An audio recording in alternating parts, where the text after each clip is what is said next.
vous rendez compte que vous allez à l'extrême nord, toute la direction des impôts, on parle boulot. Vous allez à la CNPS, à Garoua, tout le monde parle boulot. Et les petits de l'extrême nord, eux, ils vont aller travailler où? Ils vont trouver du travail où? Ils sont obligés de descendre à Douala pour être des gardiens de nuit avec des licences en poche. Donc, on a ce régime a complètement massacré le vivre ensemble, a massacré la fierté d'appartenance nationale. Chacun cherche maintenant le parti de son village, et comme le président sait y faire, quand on vous nomme, on te donne une petite cagnotte, tu vas faire danser tout le village.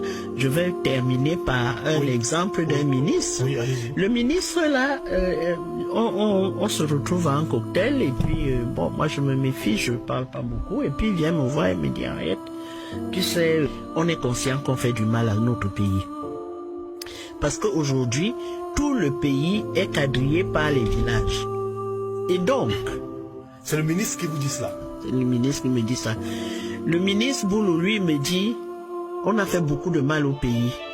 Et quand je le dis, ils vont dire que Henriette Ekoué a lancé une fatwa contre les Boulous. Non, ce sont mes frères. Mais c'est pas la peine de faire un régime où on sélectionne, et c'est pas nous, les ambassades d'Amérique et de France ont régulièrement mis dans leur rapport que on a une entrée massive à des postes clés des gens de la région du chef de l'État.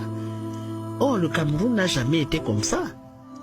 Et ça, c'est la première fois que moi je vois ça, que vous entrez dans un bureau de l'administration, tout le monde parle la langue du président.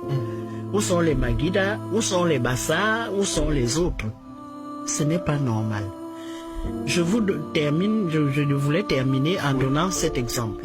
Un ami ministre